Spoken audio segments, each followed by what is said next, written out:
Hey guys, Ken here from the Retro Toy Escapades channel in Malaysia. You know guys, here in Malaysia, snakes can be a fairly common thing to find slithering around in one's backyard. Yeah, don't be surprised, okay? And it's also a very common theme with Masters of the Universe. They continue to crank out their Snake Man themed wave of figures. Here we have these exclusive images that just popped up online. Thanks to Michael over at Toy Habits for scoring these images early and sharing them out to the community so we can talk about it. This right here is Lord Gra'sp. Okay, he was first teased on the cardback artwork for Origins Samurai almost a year now already. In fact, I think it's actually been a year. That was the controversial Wave 13, if I'm not mistaken. Yes, it was. That Wave 13 never turned up here in Malaysia. In fact, it was at the tail end of the Origins line at retail. And in fact, it popped up mysteriously, if you remember, in Australia. Okay, that was the first time anybody was even aware of this wave's existence. It was a wave full of repaints, but all of the cardback artwork in that wave featured a lot of deep cut characters. Okay, Lord Gra'sp is one of them right here. He was first featured as part of an assortment for classics, okay, in a 3-pack of sorts.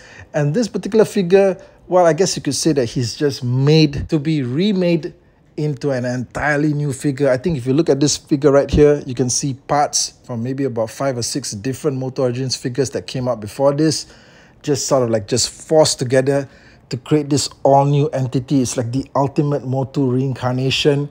So Lord Gra'sp here, at least his version here in Origins, appears to be made up of the head of Squeeze. Okay, he's got a pretty generic body type there, okay, generic across MOTU Origins figures. He's got the claw arm, okay, of Clawful. All right, he's got the generic looking snake staff that you find with a lot of these Snake Man figures. He's got a snake shield that came out before this with King Hiss. He's got the cape from Skaglo, if I'm not mistaken. So you see, he's just like all over the place, okay, right? But then you have this all-new character, all right?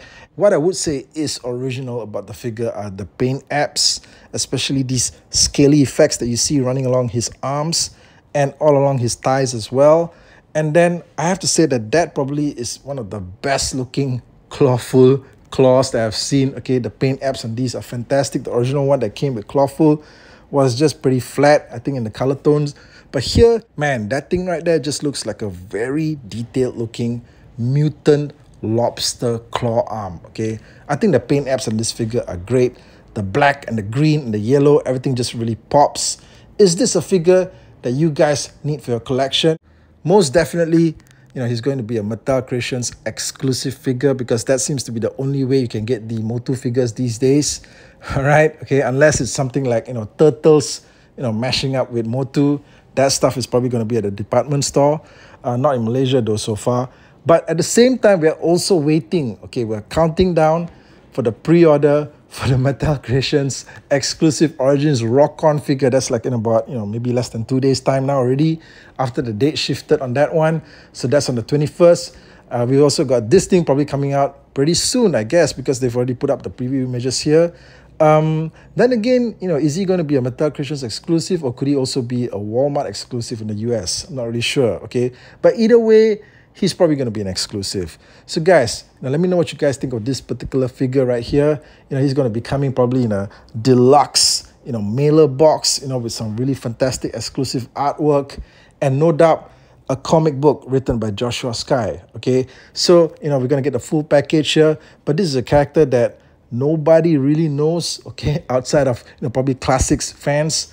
He never turned up in the vintage line, that's for sure, okay, and that's where I'm at, okay, the vintage line. So if he turns out to be an exclusive that goes for something like 35 bucks, you know, I might have to just sit this one out because I don't really think that I particularly need him extremely for the collection, though I have to say that the paint apps on this guy look really popping.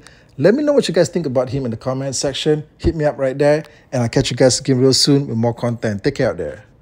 Oh, by the way, guys, just a couple of things I wanted to add as a bit of an end credit here. If you guys are interested in joining up as a member, an official member of the Retro Toy Escapades crew, click on the join button. You'll get access to exclusive content here on the channel and all sorts of other membership perks and priorities. You guys are basically shareholders here once you become a member. Also, YouTube has enabled the thanks feature for every video on the channel now as well. If you guys enjoyed the content here, you may click on the thanks button. These initiatives really do help in building up the channel, and I appreciate each and every one of you guys for everything that you pour into it. Guys, I'm also on Instagram. If you guys are there, follow me at retro_toy_escapades. Drop me a message there if you guys have something that you want me to cover, or if you want to share news and updates. There's a lot of you guys that already do that. Thank you for all your support. Thank you for reaching out to me with important news updates that I need to know of, that I need to cover here on the channel. That's all the updates from me. I'll catch you guys again soon in the next video.